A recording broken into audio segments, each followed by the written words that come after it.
Boa tarde, tudo bom? Então, a gente vem para mais uma monitoria de direito civil, né? E vamos continuar daí onde a gente parou.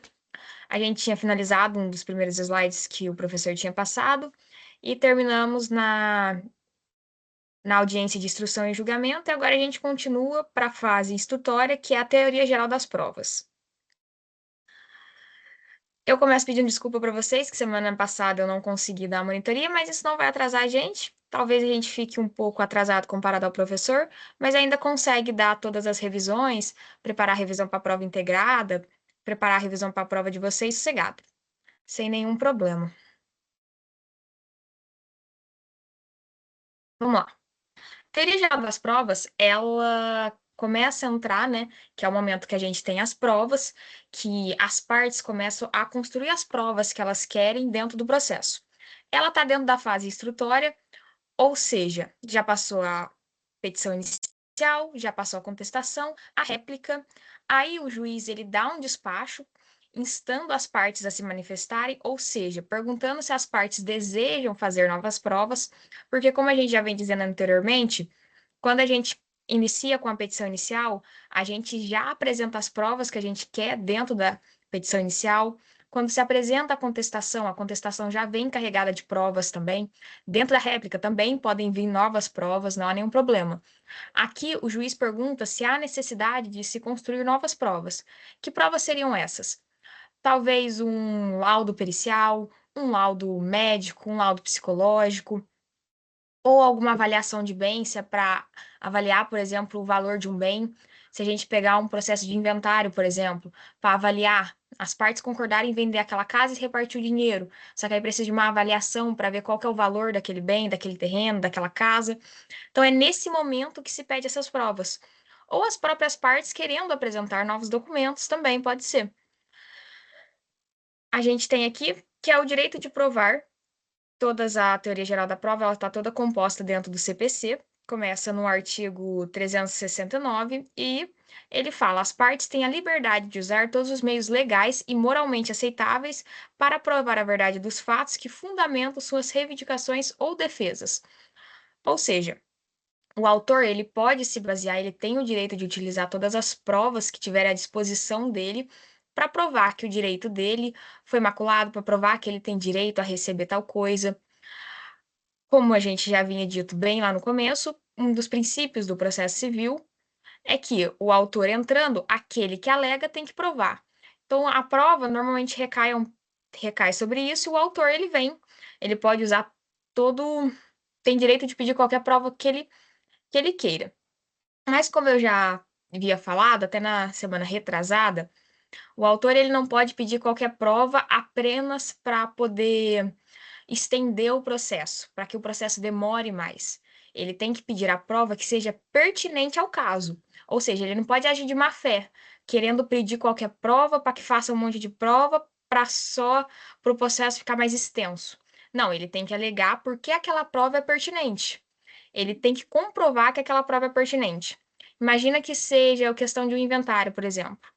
Aí ele fala que há muito tempo o imóvel não é avaliado, que não sei o quê, que o imóvel teve construções, teve melhorias, o imóvel, sei lá, com uma piscina. Então, isso aumenta o valor do imóvel. Então, precisa de uma avaliação. Avaliação essa que vai ser feita por um profissional. Então, aquela prova se torna pertinente. Seria, no caso, uma perícia para avaliar o valor do imóvel. Então, aquilo é pertinente. Então, as provas, elas não podem ser pedidas aleatoriamente. Elas têm que ser pedidas com uma justificativa, porque elas têm que ser necessárias. Necessárias para provar aquele fato. Ou, por exemplo, no caso, se for o réu pedindo uma prova, necessária para contestar aquele fato. Num processo trabalhista, por exemplo, o autor, um trabalhador, entra alegando que ele sofreu algum dano por um movimento que ele fazia repetitivamente naquele serviço. E isso dificulta, por exemplo, a movimentação da mão dele. Ele sofreu aquele dano de ficar tanto tempo repetindo aquele mesmo movimento. Só que aí precisa da prova. O réu pode pedir uma perícia médica para comprovar se há ou não aquele dano, extinguir ou não o direito através daquela prova. Então, todos os meios legais e moralmente aceitáveis, qualquer uma das partes podem pedir, mas elas têm que ser justificadas, não pode ser apenas pedir por pedir.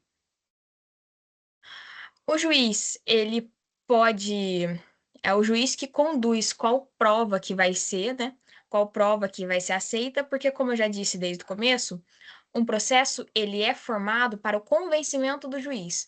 Nós estamos ali dentro de um processo apresentando uma inicial, uma contestação, para formar, para formar no juiz um convencimento sobre aquele caso. É um conflito entre duas partes, autor e réu, e tem um terceiro, que é o juiz, que precisa, que vai julgar aquilo.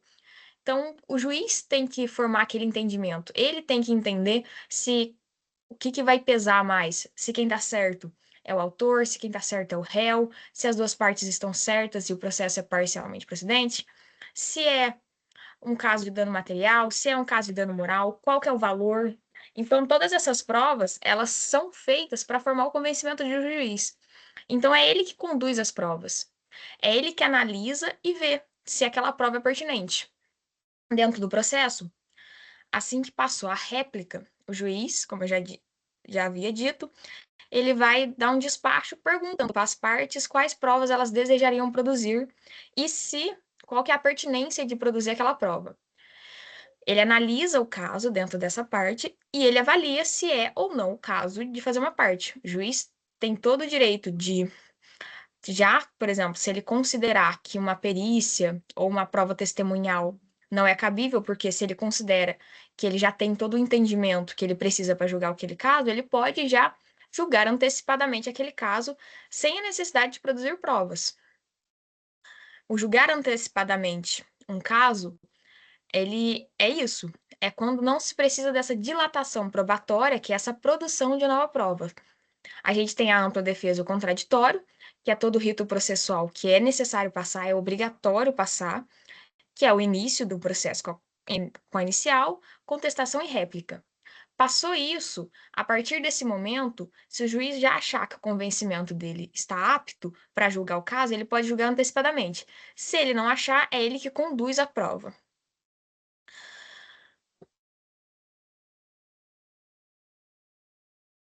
Alguns fatos dispensam provas, por exemplo, os fatos que são notoriamente conhecidos. Um exemplo da pandemia. Ninguém precisa apresentar uma prova de que a pandemia ocorreu, de que aquilo foi um abalo, de que aquilo pode ter apresentado um abalo, que pode a pessoa ter sofrido alguma coisa. Ela é um fato notório que já existe. Já é um fato ou que se conhece popularmente, né? Ou já é um fato presumido, ou já é um fato da lei. Por exemplo, se tem uma jurisprudência falando sobre determinado assunto. Se a jurisprudência, se a gente já tem uma súmula sobre aquilo e a súmula já decidiu que é daquela forma, por exemplo, dano moral. O dano moral é muito comum haver isso. Porque provar um dano moral, mais pra frente vocês vão perceber, é complicado. Porque não tem como avaliar o dano moral de alguém. É difícil avaliar isso. Como é um direito da personalidade da pessoa, é uma coisa que a pessoa sofre assim intimamente, né? É complicado provar isso, avaliar isso, dar um valor ao dano moral. Então, algumas jurisprudências já vêm consolidando um tipo de valor para o dano moral. Um exemplo que eu posso dar para vocês é no caso de banco. Quando, por exemplo, o banco ele arbitra juros muito alto, ou seja, no direito brasileiro, eu vou dar um contexto para poder ficar um exemplo bem consolidado. No direito brasileiro, a gente tem, os bancos, eles têm uma margem, tem uma porcentagem de tantos juros que eles podem arbitrar. E esses juros não pode ser a mais, por exemplo, 12% ao mês sobre o valor de um empréstimo. Só que alguns bancos acabam passando desse limite. E se passar desse limite, está se cobrando da pessoa juros abusivos. Então, imagina que a pessoa entrou contra o processo no banco, tá lá, ela consegue provar, ela já apresenta as suas provas na inicial, que é todo o valor que ela está pagando, tudo mais, todos os comprovantes de pagamento, e ali já dá para perceber que os juros são abusivos, que houve um juro a mais do que o banco deveria cobrar. Já é consolidado em jurisprudência que, nesses casos, há sim o dano moral, porque como é um direito da pessoa, de ela ter que pagar apenas aquilo que ela está devendo, ela não pode pagar a mais, porque isso prejudica a parte patrimonial dela. Também já é consolidado como um dano moral. Então, nesses casos, a pessoa não precisa dilatar mais, ter essa dilatação probatória, apresentar novas provas.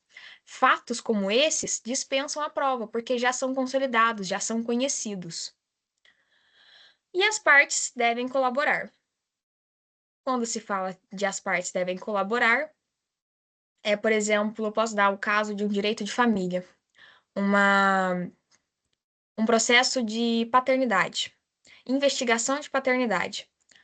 Investigação de paternidade, praticamente em todos os casos, a não ser que o pai, dentro do processo, reconheça a paternidade da criança, quase todos os processos vão ter o exame de DNA, que é a forma mais consolidada de se provar a paternidade de alguém é através de um exame, de um laudo pericial médico.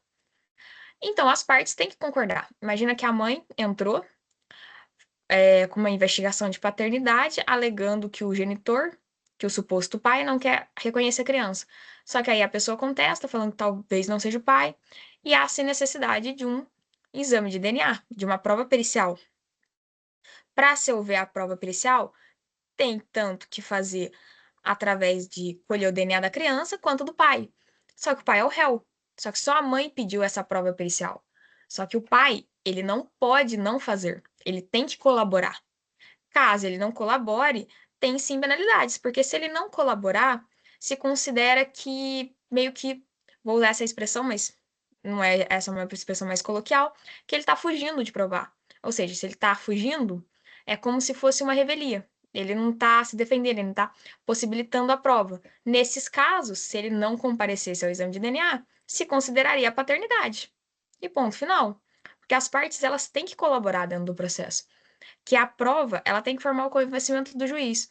E o juiz ele é imparcial. Se o juiz é imparcial, ele vai decidir aquilo que está pautado em lei.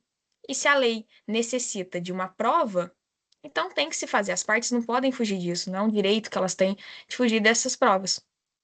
Por exemplo, também em casos de prova documental. Às vezes, o autor, questão de banco também. O autor entrou com um processo contra um banco e há-se a necessidade de apresentar o contrato bancário. Só que na maioria das vezes, a pessoa ela não tem um contrato bancário, mas o banco ele é obrigado a ter o contrato daquela pessoa. Aí a pessoa está pedindo e o banco não apresentou o contrato. Se está falando de um processo que está discutindo um contrato, é óbvio que tem que se apresentar o contrato. O banco não pode negar, ele tem que colaborar, ele tem que apresentar o contrato, independente do que tenha no contrato. Se tiver alguma coisa errada no contrato, aí, né, sinto muito, mas ele tem que apresentar essa prova, ele tem que ter essa colaboração entre as partes. Aqui a gente já falou, né, da produção de. Aqui. Ah, tá, prova antecipada. Passando das disposições gerais, a gente entra para a produção de prova antecipada. A produção de prova antecipada, a gente pode criar um paralelo e uma comparação com as tutelas. O que é uma tutela? A tutela é antecipar um direito para que ele não seja perdido. Numa produção de prova antecipada, é a mesma coisa. Você antecipa a produção de uma prova para que talvez não seja perdido. Eu estava usando o exemplo de uma casa, por exemplo. Imagina que precisa ter a avaliação de um bem. Aquele bem tem que ser avaliado, tem que ver se tem risco, tem que ver se tem alguma coisa. Por exemplo, você alugou uma casa, você comprou uma casa, mas a casa estava apresentando vício oculto. E você quer um abatimento no preço ou você quer uma devolução. Só que, por exemplo, o vício oculto era tão grave que a casa corre risco de cair, corre risco de desabar. Se a casa desabar, a hora que tiver que provar alguma coisa, que tiver que fazer um laudo pericial de um engenheiro, de um arquiteto naquela casa para ver se era mesmo um vício oculto ou não, a casa pode não estar lá. Então, nesses casos, se antecipa a prova. A parte ela pode pedir tanto inicial quanto em contestação também. As provas, principalmente prova antecipada, que se tem o risco de se perder aquela prova, de que aquela prova pode ser perdida, as partes podem pedir em qualquer momento do processo. Funciona igual uma tutela de urgência, uma tutela antecipada. Pode-se pedir a qualquer momento da dilatação probatória dentro do processo. Aqui, eu defini, né, o risco de que a prova se torne inacessível ou difícil de ser obtida. quando a antecipação pode facilitar, né, a resolução do conflito também, ou quando puder evitar o ajuizamento de uma ação, o processo exige que o requerente especifique os motivos dos fatos pertinentes. Aqui a gente tem, aqui nesse caso, ele. Esse aqui é um caso muito específico. Existe um processo mesmo, inicial, contestação, que se chama produção de prova antecipada. É um processo que a parte pede apenas a apresentação de provas mesmo. Ela pede, é literalmente isso, ela entra no judiciário apenas para pedir prova, para pedir aquela prova antecipada. Eu já vi muito, por exemplo, de casos bancários, que a pessoa entra no judiciário para pedir que o banco apresente documento, porque às vezes, em uma questão de em um processo administrativo, mesmo a parte pedindo diretamente para o banco se nega a apresentar aquele documento, aquele contrato. Então, ela entra no judiciário para ver aquilo. E nesses casos, por exemplo, ela não, sei lá, o que acontece muito hoje em dia é aposentado, por não entender, né, como mexer nessas coisas de tecnologia, acabar fazendo um contrato bancário, que hoje é super pertinente, né? Já é consolidado que se vale, né, assinatura digital, com selfie, com essas coisas, a pessoa acaba fazendo um contrato bancário de empréstimo. O banco liga para ela, fala que ela tem um dinheiro para receber, é só ela fazer. Aí ela acaba assinando um contrato sem ler os termos, sem nada, com uma assinatura digital através do celular, e é isso. E depois, quando vai ver, a pessoa nem sabe o contrato que era esse. Ela nem se lembra do contrato, ela nem leu o contrato. Então, é muito comum ver produção de prova antecipada para esses casos. Pessoa entrando contra o banco para pedir que o banco apresente o contrato. Aí o banco apresentou o contrato, a pessoa vai analisar, vai ver que ela fez, né, isso mesmo sem saber que estava assinando. E no caso, existe ali, né, existe ali uma questão que isso ela evita o ajuizamento de uma ação. Imagina que a pessoa fosse entrar contra o branco falando que ela nunca assinou um contrato, mas na verdade ela assinou, ela só assinou, né, por causa de não saber, sem perceber que aquilo era um. Ela sabia que ela. Idoso é meio complicado, né? Mas é nesses casos, essa é uma ação própria. Ela exige que o requerente especifique os motivos, ou seja, uma ação como qualquer outra. Na inicial, ela tem que justificar por que que ela quer, ela tem que justificar o que que aquilo é pertinente.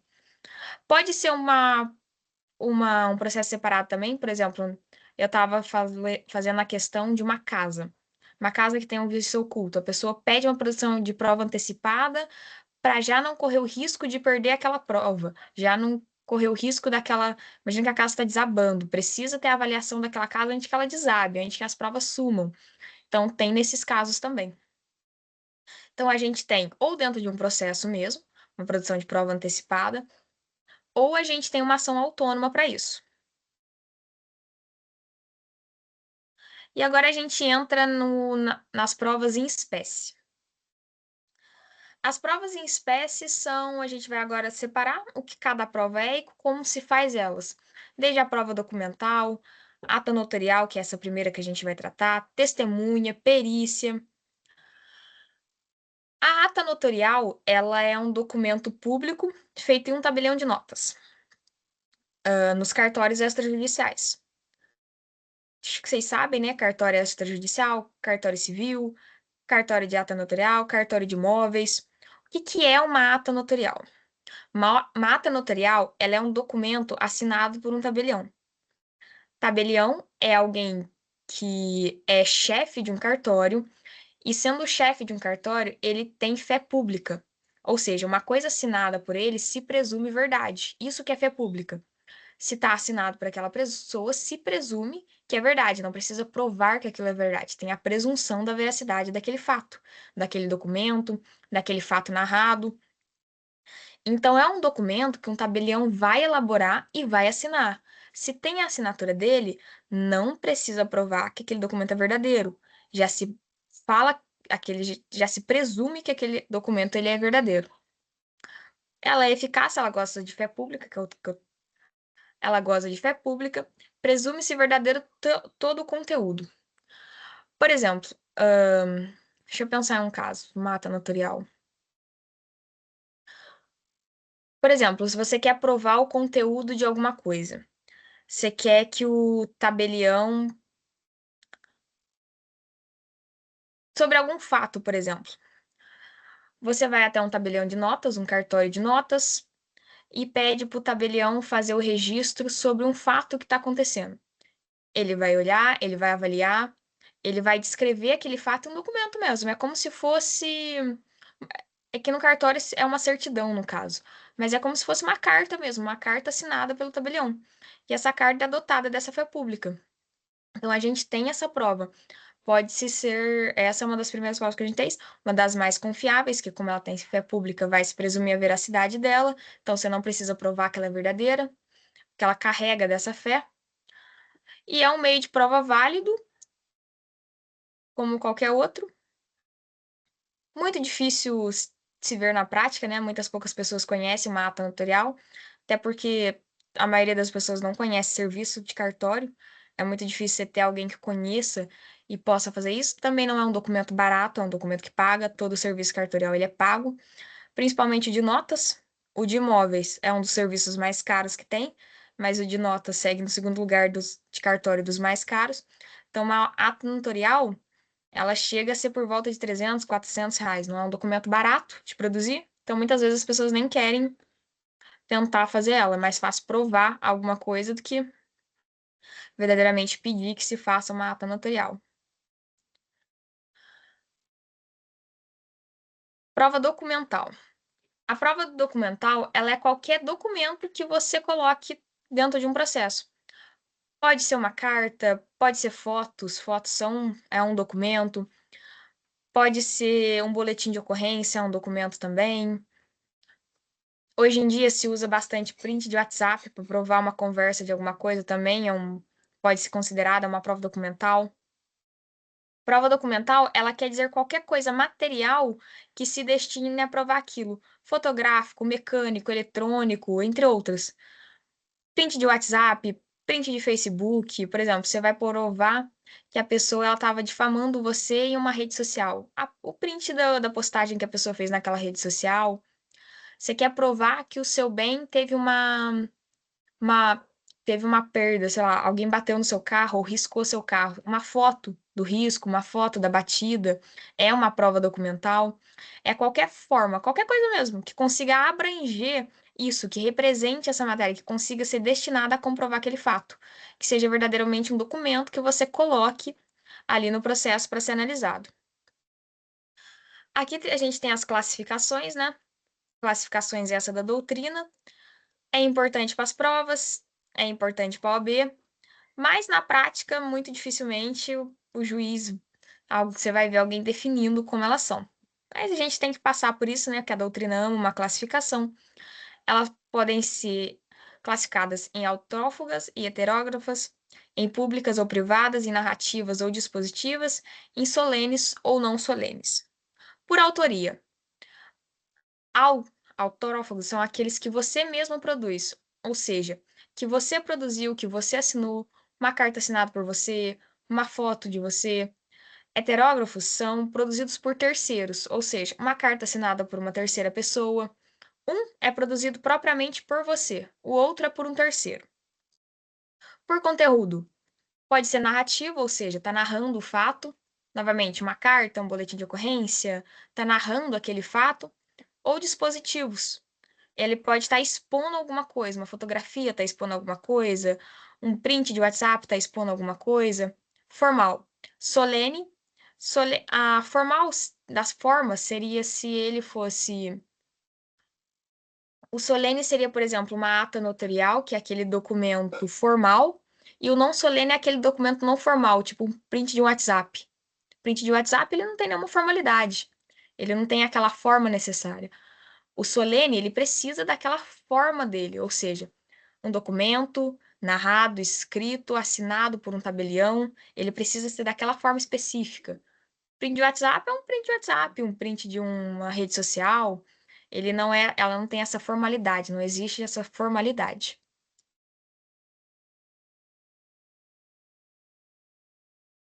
A exibição de documento da coisa, né? A exigência de se apresentar um documento. A obrigação também pode ser cair a terceiros, por exemplo. O- As partes estão discutindo um contrato, só que quem tem a posse desse contrato é um terceiro. Se intima-se o terceiro para apresentar aquele contrato, para falar daquele contrato. Vou dar um exemplo para vocês de um processo concreto sobre isso. Imagina que você está fazendo uma compra e venda de um veículo, só que é por financiamento. Financiamento com o banco. O banco, ele tem o contrato do financiamento e aquele contrato vai ser necessário para discutir. Você comprou, sei lá, você comprou um carro do seu amigo, deu problema na compra e venda. Só que foi um carro por financiamento, você financiou com o banco. Aí vai ser necessário ver o documento de financiamento do banco. Você pode intimar esse terceiro para apresentar aquela prova documental dentro do processo.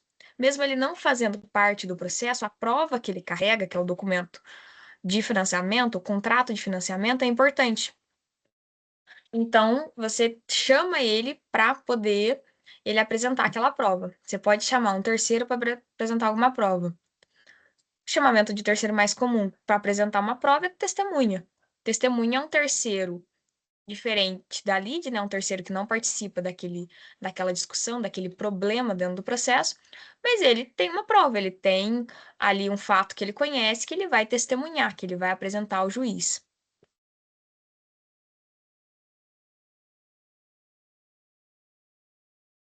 Prova pericial. Prova pericial é qualquer resolução.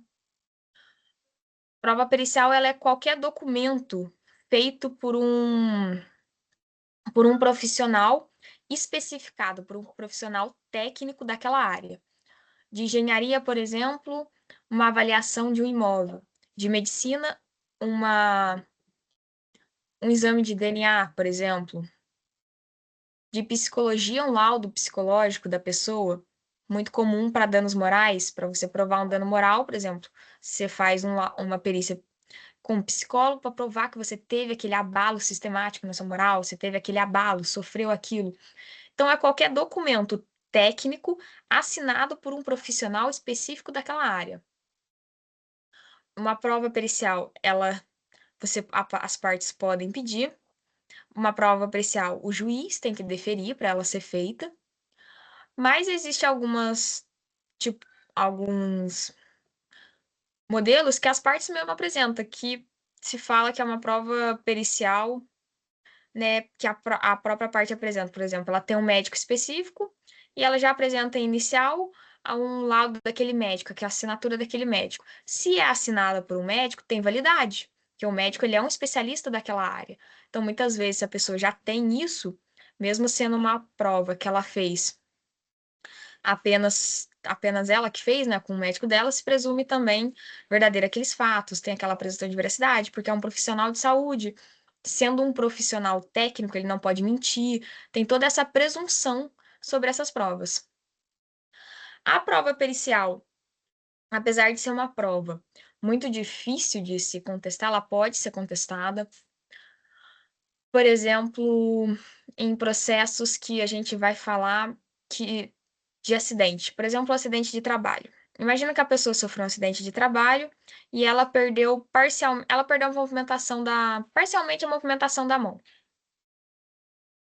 Aí, dentro do processo, fez uma perícia. E o médico avaliou, fez a avaliação e contestou que ela perdeu apenas 30% da movimentação da mão. Só que aí a pessoa contesta isso, fala que não, que ela sente dor, não sei o quê. Pode haver a necessidade de uma outra prova pericial, se ela provar a necessidade, se ela tiver outros documentos que consigam contestar, pode.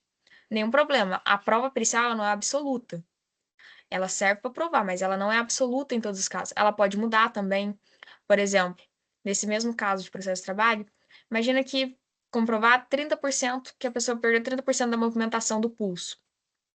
Passa-se um tempo, um lapso de algum tempo, e a lesão de vez consolida. Ou seja, a lesão, né, consolidou. Aí, dentro dessa consolidação dessa lesão, consegue-se ver que a pessoa sofreu bem mais do que 30% da perda do movimento. Então tem que fazer uma nova prova pericial. Tem tudo isso. Ou o próprio perito dentro do processo, ele faz uma prova pericial, a pessoa vai lá, contesta, apresenta novos documentos, o perito olha, avalia, percebe-se que talvez ele tenha se equivocado na conclusão dele, e ele mesmo pode falar sobre essa prova, pode falar, não, eu usei esse método, mas talvez o outro seja melhor. Isso cabe a um perito técnico. Então, toda a prova técnica tem que ser rebatida com outra prova técnica. Exames, avaliação, vistorias, são todas as espécies de provas periciais. O juiz ele pode recusar a perícia, né? Se os fatos puderem ser comprovados por outros meios. É muito comum, hoje em dia, no judiciário brasileiro, principalmente por causa de ser um judiciário que está lotado, que demora. O perito também, o perito ele é pago. Ele tem que ser pago pelas partes para fazer a perícia, não é o judiciário que paga. Aí, normalmente, é um valor pequeno, o perito ele não é obrigado a aceitar aquele caso, a fazer aquela avaliação, ou às vezes, quando é gratuidade da justiça, o perito só vai receber lá depois de tanto tempo, por causa da gratuidade da justiça, aí dificilmente ele aceita. Então, se conhece hoje em dia, dentro da realidade do judiciário brasileiro, que a prova pericial é uma prova demorada. Porque é complicado de achar alguém que queira fazer, às vezes o perito não quer, às vezes é uma avaliação que demora. Os laudos que eu mais vejo demorar dentro do processo civil é laudo de engenheiro. Nossa, demora 60 dias ou mais, ou 90. Imagino que a pessoa está com pressa, a pessoa precisa fazer aquilo. Então, o juiz, se ele vê que aquele caso dá para fugir da perícia, ele pode sim não querer a perícia, ele pode tentar outra prova, pedir outra prova para, né, para conseguir ali não ter esse lapso de tempo tão grande. O perito ele é um profissional legalmente habilitado. Dentro do judiciário, eles são profissionais inscritos no judiciário com diploma, óbvio, né, com diploma daquela profissão.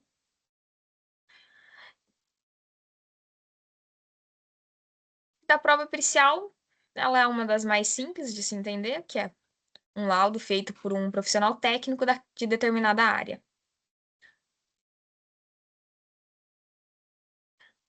Depoimento pessoal. O depoimento pessoal é a pessoa que pede, né? O autor ou réu que pede, e você pede o depoimento pessoal da parte contrária. Depoimento pessoal, você nunca vai pedir seu. Você não faz prova contra você. Depoimento pessoal, se o autor está pedindo depoimento pessoal, ele está pedindo depoimento pessoal do réu. Se o réu está pedindo depoimento pessoal, o réu está pedindo depoimento pessoal do autor. Você nunca pede depoimento pessoal de você mesmo. Ninguém vai a juízo para construir prova contra si mesmo. Você constrói prova através para ser a favor seu.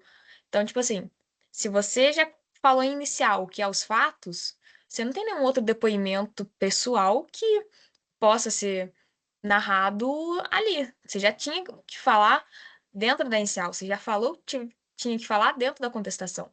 Depoimento pessoal você pede contra o terceiro. Ou seja, se o autor está pedindo depoimento pessoal, ele está pedindo depoimento pessoal do réu. Se o réu está pedindo depoimento pessoal, ele está pedindo depoimento pessoal do autor. O objetivo é colher declarações da parte adversária para esclarecer fatos pertinentes à busca ou talvez confissão. Por isso que você não pede. É muito comum quem faz estágio, quem ainda vai fazer estágio, vai ver que é comum os advogados pedirem documento pessoal, depoimento pessoal do próprio cliente. O advogado autor entra lá na hora de pedir provas, pede depoimento pessoal do próprio autor. Isso não existe, porque num depoimento pessoal, você pode falar alguma confissão, pode ser alguma confissão, pode ser admissão de uns fatos que pode prejudicar você mesmo. Ninguém vai a juízo para construir prova contra si mesmo. É muito comum as pessoas errarem isso, porque depoimento pessoal dá a entender que eu mesmo vou pedir o meu próprio depoimento. Não. Você está pedindo depoimento da outra pessoa. A pena de confissão pode ser ausência justificada, como ausência justificada ou recusa a depor, pode ser uma pena de confissão, pode ser considerada como uma confissão da pessoa sobre os fatos. Interrogatório das partes. É o juiz que que vai conduzir toda essa parte de colher esse depoimento pessoal numa instrução de julgamento. As partes vão falar, as partes têm que dizer a verdade, elas prometem dizer a verdade se no decorrer do processo foi comprovado que o depoimento pessoal foi fraudulento, que a pessoa mentiu, tudo que aquilo que ela falou, ela tá agindo de má fé, então vai ter também penalidades para ela. As pessoas têm que falar a verdade dentro do juízo, e se for provado que ela não falou, vai ter penalidades. Deixa eu ver se tem mais algum ponto para a gente ver sobre isso.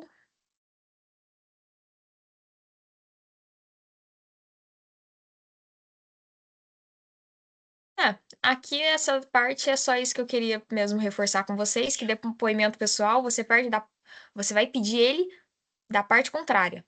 Autor pede depoimento pessoal do réu, réu pede depoimento pessoal do autor. Você nunca pede depoimento pessoal de si mesmo. Você não constrói prova contra si mesmo dentro de um processo. Continuando, prova testemunhal. A testemunha, elas são pessoas que você vai chamar ao processo, terceiros diferentes da lide, né, que elas não fazem parte daquela discussão, mas que elas carregam, elas sabem de algum fato que pode ajudar. Testemunha é uma das provas mais complicadas, digamos assim, porque testemunha mente, testemunha pode ser comprada, então é uma das provas mais inseguras que você tem, mas às vezes é a única prova que você tem. Então, se você não conseguiu produzir nenhuma outra prova mais segura, como um documento, que o documento não está mentindo, está ali, ou uma ata notarial que tem fé pública, ou uma prova pericial que é feita por alguém técnico, imparcial, aquela lide. Se não tem isso, se você tentou todos os tipos de prova, e testemunhal é a única que você tem, vale a pena tentar também. Mas é uma prova que tem que se tomar cuidado, principalmente na prática. Tem que saber a testemunha que você está levando. É mesmo você chamar as pessoas, chamar aquelas pessoas, aquele terceiro diferente da lide, para ele contar os fatos que ele conhece sobre o caso. Testemunha vai contar os fatos. Isso é uma parte importante. Ela não vai contar a opinião dela. Ah, fulano tá errado. Não vai falar isso. Ela vai contar os fatos que ela sabe sobre aquele caso. E ponto final. E, novamente, quem vai dirigir essa prova testemunhal, quem vai colher essa prova testemunhal vai ser o juiz. E dentro ali, né, da instrução, da audiência de instrução e julgamento, o juiz colhendo os fatos, se ele percebe que a testemunha tá jogando pro lado, tá tentando dar a própria opinião pessoal, o juiz corta isso, não, fala apenas os fatos. Testemunha também não pode mentir, ela jura que ela está falando a verdade, somente a verdade, dentro do processo. Se durante o processo também ela for comprovada que ela mentiu, que ela omitiu alguma coisa, vai ter penalidade para ela também, mas ela sendo diferente daquela lide, porque ela estava agindo de má fé.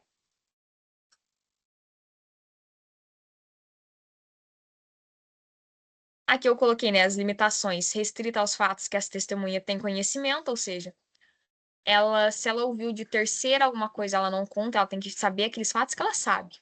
Aqueles fatos que ela viu, não é a opinião dela, são os fatos.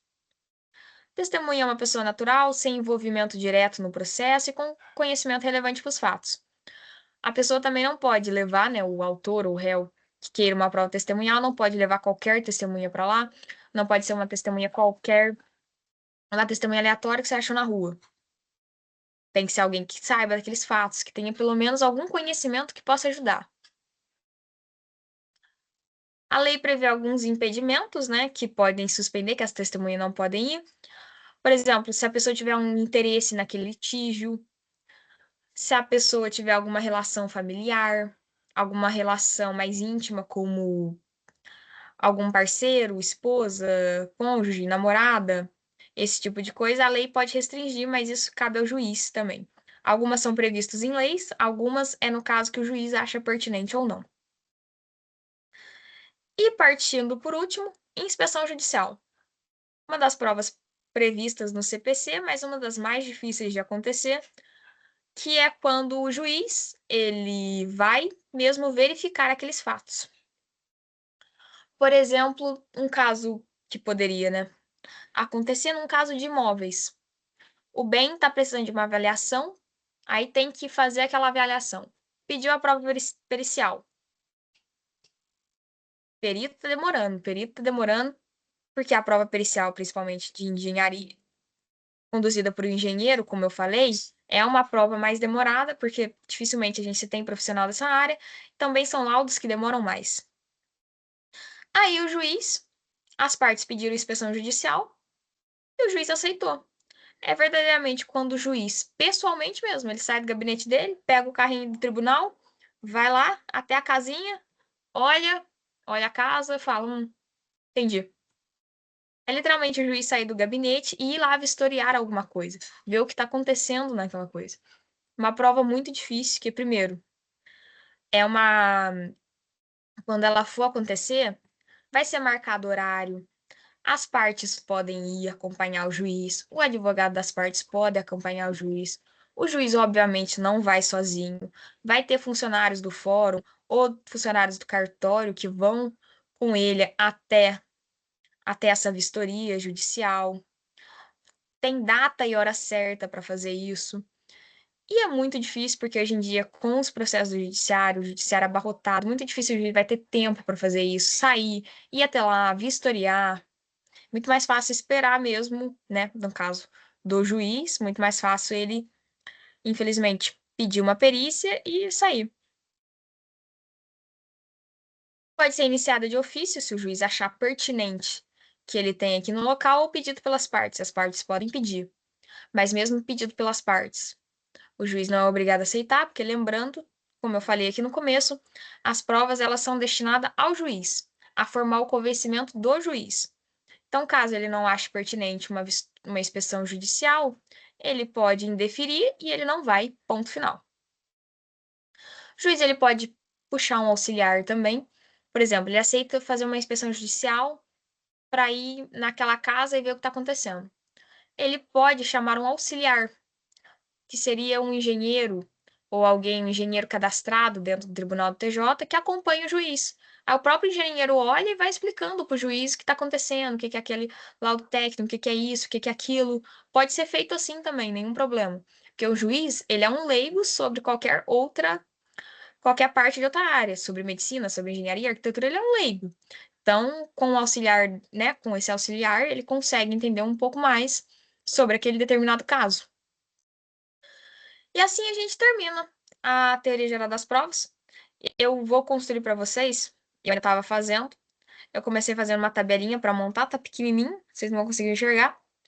Que seria um mapinha mental sobre essas provas para vocês conseguirem guardar os artigos, para ajudar um pouco mais. Mas são provas bem fáceis. A gente tem a prova normal, que é a prova ato notarial, prova documental. Aqui eu também fiz uma tabelinha para vocês conseguirem lembrar. Começando com a teoria geral do processo, com a teoria geral das provas, e depois a gente passa para as provas em espécie. Eu vou terminar isso, vou mandar esse material para vocês no grupo que vocês já têm. Qualquer dúvida, pode me mandar mensagem, pode falar comigo, nenhum problema. Obrigado por assistirem e até semana que vem.